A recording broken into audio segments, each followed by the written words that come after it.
joined about this time. It was actually August of 1979, during the presidency of Bert Struthers, beginning of his year.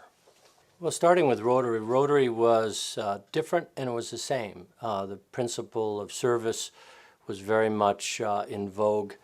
That's really one of the things that interested me in Rotary, that plus the fact that a number of the gentlemen in the club were actually my father's generation and had been leaders and were leaders in Tucson. So for me, it was a real opportunity at whatever age I was. I guess thinking back, I was about 27 when I joined. So it was a bit intimidating, but I felt at home just because I knew a number of the people via friendships with my parents, etc. So it was fun.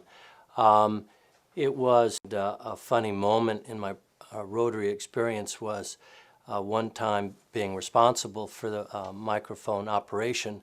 The microphone stopped working when the speaker started his presentation. I spent the rest of the meeting clamping the electric cord under the front table. So that was my introduction very soon after I joined. So it was really meaningful. Our nation, it's a prosperous time, busy time. We had interaction that year with Davis Monthan, a large club function in Reed Park. Jim Ronstadt helped put together. So it was a lively year. Tucson was settled. Lou Murphy was president and honorary member of our club, which was fun. And so for me, as I say, it was an opportunity to both serve and to enjoy some good old-fashioned fellowship. In terms of the goals that were established by myself and my board, we followed Ace Bushnell's presidency, which was a very important presidency in the life of our club. Ace came in, and as I recall, it was soon after Polio Plus was established. So having served on Ace's board, that was a subject, our club's participation in Polio Plus. Moving through that spring, which would have been the spring of '87, women in Rotary, the possibility of inviting women into membership in our club became not only locally but nationally and internationally a subject of much discussion. So when our club sent me and my wife Nan to Munich, that was discussed on subways, buses, hotels, on an international basis, and I started thinking about that. So when I returned that May, prior to my presidency, started meeting with the board and saying, what are our priorities? We had just started as a club our fundraising.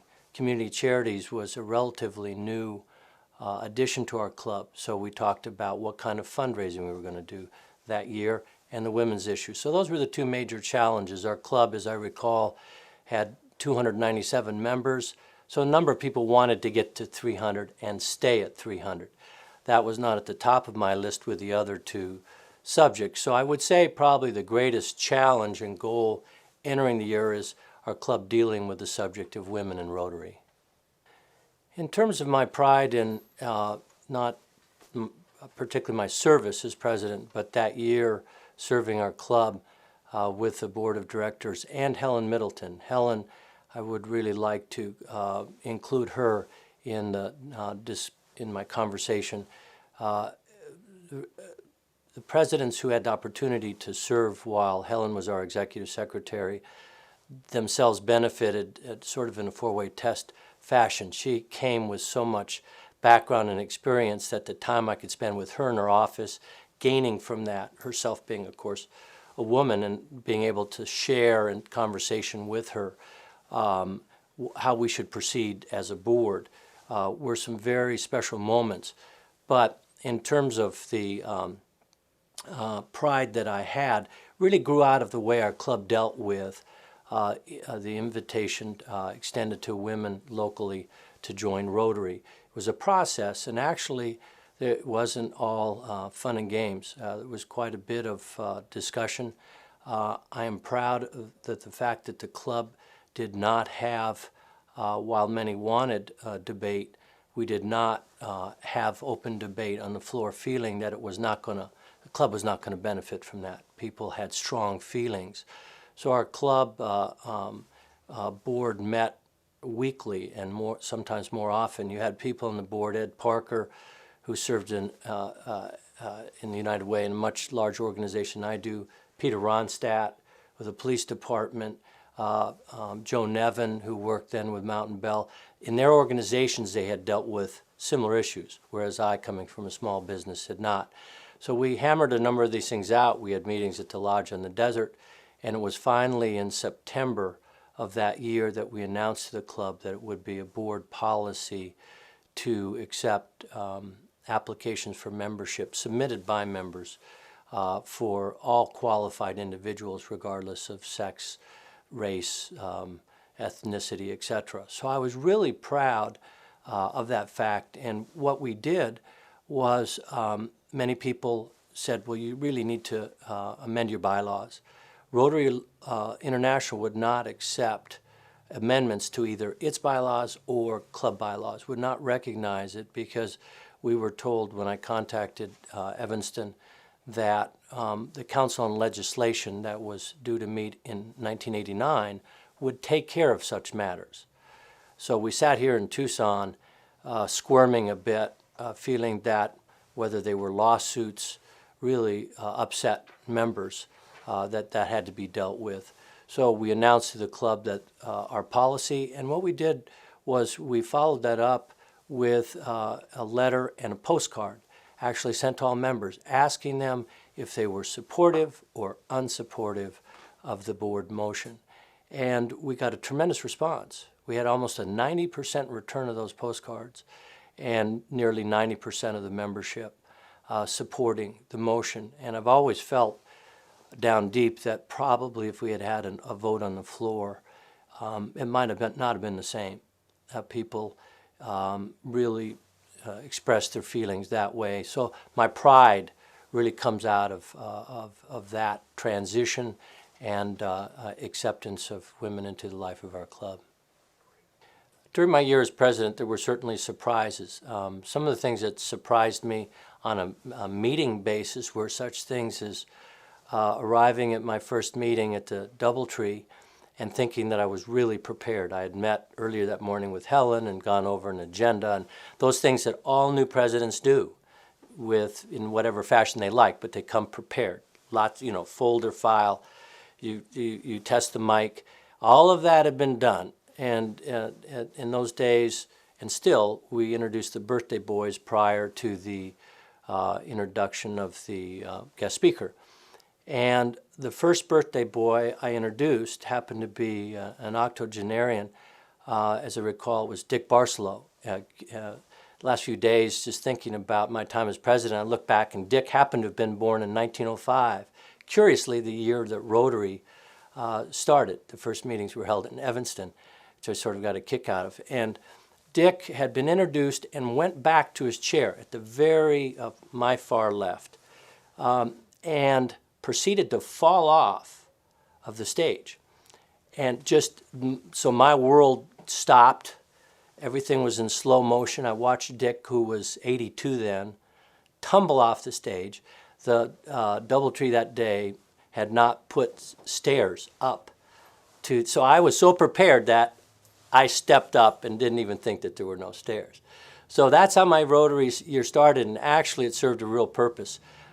It taught me that I really wasn't in charge, that things were going to happen, come out of left field, and all I could do would be to do my best, count on a board, count on the membership, count on Helen, and we made it through. But so there were things like that summer. One of the first speakers was Ev Meekum. Ev was a short-term governor of Arizona, and I'll never forget Ev finishing his presentation and say, I look forward to coming back next year and addressing other subjects of interest to the club and to the state. And of course, he didn't return because he was no longer president. But in line with that, a very pleasant surprise was the fact that our first member after Helen Middleton was our first member as an honorary member. We introduced that fall Rose Moffett, who was then governor, who became governor, And a surprise again in the life of president of the club is in those days, and still sometimes we'll put a Rotary pin on the lapel of the new member. And as I turned around and looked at Rose, she had it with her bouffant hairdo and bit tall. She had on a high-necked blouse, and I had to figure out how to put this Rotary pin on her.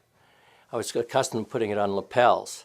So in that moment of transition, I was sitting there, she was looking at me, and I don't know what people thought behind me, and I finally grabbed her collar and put the Rotary pin and sat down. Of course, I was, so it was a moment of surprise, but of fulfillment in the terms of it was just fun being there. A number of the questions were answered during that trip. And then it flowed, again, club gatherings such as in Magdalena, Sonora. We had a long-term relationship that, as I recall, had been started by people like Alex Hakami, Gib Ronstadt, Herb Bloom, back in the 30s. And we continued that tradition. Those traditions have changed a bit. But going down there, Guard Pierce had become a member. Guard really became associated with organizations in Mexico that our club since has supported. So the inspiration sort of grew out of moments like that. I wouldn't say that they were documents or things that happened, big decision making within the club, but things that really, I think, contributed again to the health of our club and maintaining that. And so seeing our club maintain not only the numbers, but its health during my year, I felt good about that.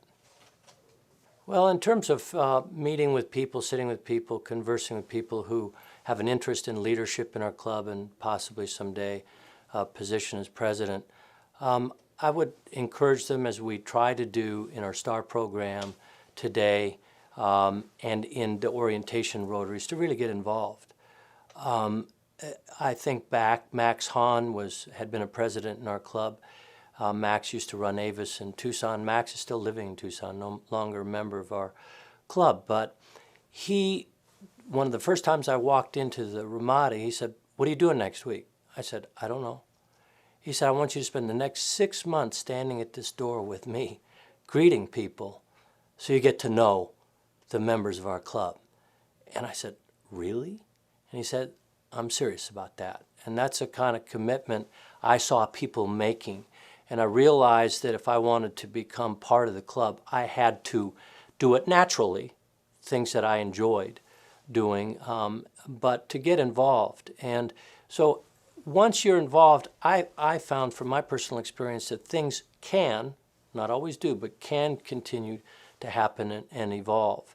Suddenly I was elected a member of the board of directors. No, as you know, there's no campaigning for that position. It happened. I was asked to be program chairman. That happened. Was I prepared? Not really. Had a great committee, including people like Don Shropshire and others who carried me through that experience.